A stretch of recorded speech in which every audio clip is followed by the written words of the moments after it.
તમારા માટે જેને વિચાર્યું ના હોય, જે બોલ્યું ના હોય ને, તો અન્ય વ્યક્તિ આવીને કે આવું બોલ્યા હતા. સાંભળજો બધાનું, પણ સમય સારો ના હોય ને ત્યારે સમયની યોગ્યતા જોઈને નિર્ણય કરજો સાહેબ. અરે દુર્યોધન, વિદુરજી તમારા માટે ના બોલવાનું બોલતા હતા.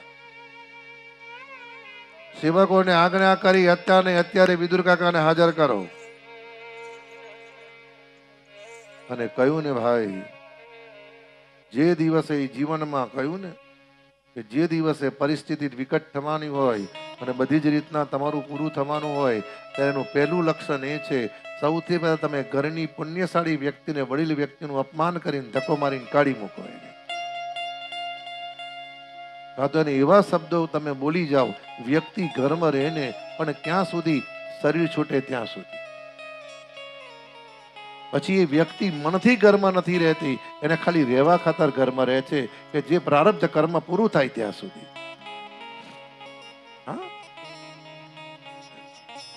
જેવા વિદુરજી આયા, ધક્કો મારીને કાઢી મૂકો.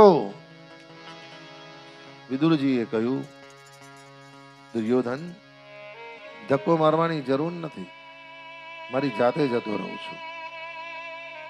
અને વડીલ અને વૈષ્ણવોને વિનંતી કરું, ભાઈ, ઘરમાં એક વાર અપમાન થાય, બે વાર અપમાન થાય, જે ઘરમાં વારંવાર તમારો અવિવેક થાય ને, ભલે રહેજો, પણ 3 વસ્તુ ધ્યાન રાખજો.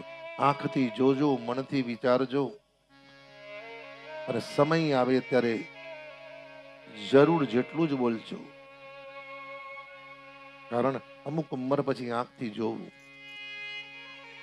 કોઈ નિર્ણય ના આપવો, કોઈ જવાબ ન આપવો. કારણ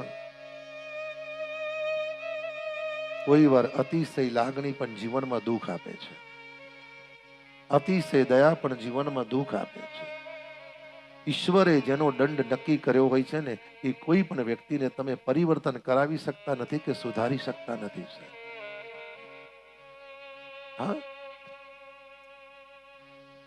જ્યાં વિદુરજીને ધક્કો મારવા ગયા, વિદુરજી હસ્તિનાપુરને વંદન કર્યા અને કહ્યું ને, કૌરવ સનિર્ગત કૌરવ પુણ્ય લબ્ધો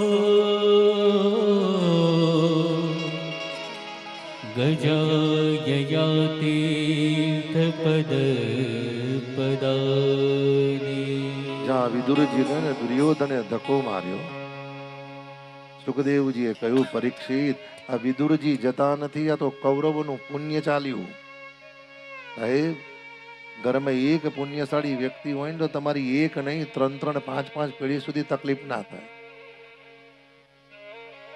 પણ એ જ વ્યક્તિ જ્યારે જતી રહે ને, પછી ગમે તેટલો પ્રયત્ન કરો છતાંય કઈ મેળ ના બેસે. સાહેબ, વિદુરજી સરસ્વતી નદીના કિનારે આવ્યા ને ખબર પડી કૌરવકુળનું ભગવાને નિકંદન કાઢી નાખ્યું. વિદુરજી ચિંતિત થયા, હું કૌરવ કુળમાં જન્મ્યો પણ બચાવી ના શક્યો. અને જીવનમાં ધ્યાન રાખજો કે પરિવારની અંદર પણ તમે વારંવાર સલાહ આપો ને વારંવાર કહો, છતાંય એ સાંભળે નહીં ને માને નહીં, તો સમજવાનું ઈશ્વરે જે નિશ્ચિત કર્યું તે જ થવાનું છે. ભગવાન હસ્તિનાપુરથી દ્વારિકા આવ્યા, મૈત્રીજીને બોલાયા, ઉદ્ધવજીને બોલાયા. બંને મહાપુરુષોને ભગવાન ઉદ્ધવજીને કીધું, બને એટલા જલ્દી યમુનાના કિનારે જાઓ, મારા કાકા વિદુરજી આત્મહત્યા ના કરી લે. અને મૈત્રીને કહ્યું, તમે ગંગાના કિનારે જજો, મારા કાકા વિદુરજી આવે એનું કલ્યાણ કરજો.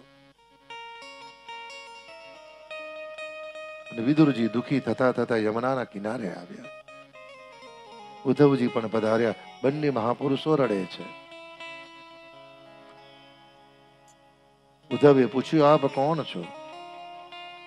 મારું નામ મહાત્મા વિદુર છે, કૌરવ કોનું નિકંદન નીકળ્યું એટલે હું રડું છું. ઉદ્ધવને પૂછ્યું, તમે કેમ રડો છો? ઉદ્ધવે કહ્યું, ભગવાને મારો ત્યાગ કર્યો એટલે રડું છું. અને ઉદ્ધવે કહ્યું, હો વિદુર, સાંભળો, કે છે ને, અહો બકીયમ તન કાલ કૂટમ जिगाशयापाय यदप्यसाद्वे लेभे गतिं धात्युचितां ततोऽन्यं तं वा दयालु शरणं व्रजे. હે વિદુર, ભગવાનનો એક સ્વભાવ છે. વિદુર, ભગવાનનો એક સ્વભાવ છે કે હે પ્રભુ દીન દયાલ હે કારણ રહિત કૃપા. જગતના ઘણા જીવો એવા છે કે ભગવાન જેની પર કારણ વગર કૃપા કરે છે. વિદુર, મારી ઈચ્છા છે કે મૈત્રીના આશ્રમે જાઓ. ઉદ્ધવજી પ્રયાણ કરતા બદ્રિક આશ્રમ ગયા છે અને વિદુરજી પ્રયાણ કરતા કરતા મૈત્રીના આશ્રમે આવ્યા છે. અને જેવા મૈત્રી ઋષિને મળ્યા, વિદુરે વંદન કર્યા છે. કહ્યું ને, સુખાય કર્માની કરોન્તિ લોકા न ते सुखं वाण्यदुपारमं वा विन्देत भूय स्ततयैव दुःखं यदत्र युक्तं भगवान् वदेन्नः. મંગલમય કરુણા થઈ. મૈત્રીજી વિદુરજીને કે, વિદુરજી મૈત્રીજીને કે, સુખદેવજી પરીક્ષિતને કે એક વારનો સમય છે. વિદુર, સુખ અને દુઃખ તો જીવાત્માના મનનું કારણ છે. જીવનું ધાર્યું થાય ત્યારે સુખ, જીવનું ધાર્યું ના થાય ત્યારે દુઃખ. વિદુર, એક વારનો સમય છે. વિરાટ અને પરબ્રહ્મ પરમાત્મા ભગવાન વિષ્ણુની નાભીમાંથી કમળ પ્રગટ થયું. એ કમળમાં બ્રહ્માજી થયા. બ્રહ્માના એક અંગમાંથી મનુ, એક અંગમાંથી શત્રુપા. કરુણા થઈ. એ બ્રહ્મા થકી અન્ય ઋષિઓ, સપ્ત ઋષિઓ પ્રગટ થયા. એકનું નામ છે કશ્યપ. કશ્યપને બે પત્ની છે, દિતિ અને અદિતિ. એક વાર કરુણા થઈ. સંતકુમારો પ્રયાણ કરતા કરતા ભગવાન વૈકુંઠપતિના દ્વારે આવ્યા.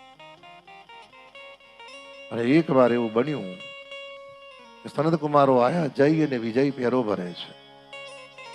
જય અને વિજય સનતકુમારોને પ્રવેશ ના આપ્યો.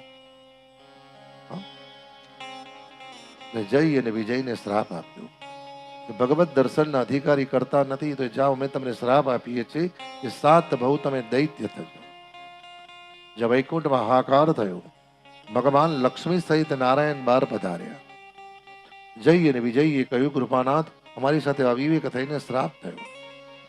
ભગવાને કીધું, ચિંતા કરો નહીં, જાઓ. 7 ભવ નહીં, 3 ભવ મારી વિરુદ્ધ ભક્તિ કરજો, હું તમારું કલ્યાણ કરીશ. તમારો પહેલો જન્મ હિરણ્યાક્ષ અને હિરણ્યકશિપુ, બીજો જન્મ તમારો રાવણ અને કુંભકર્ણ, ત્રીજો જન્મ શિશુપાલ ને દત્તવક્ર થશે. અને સંત કુમારે અવિવેક કરી વંદન કરીને જવાની તૈયારી કરી. ભગવાને લક્ષ્મીજીએ કહ્યું, અને એક અવતારની જવાબદારી તમે લો. નારાયણને કહું, એક અવતારની જવાબદારી હું લઉં. લક્ષ્મીજી કહ્યું, એક અવતારની જવાબદારી હું લઈશ.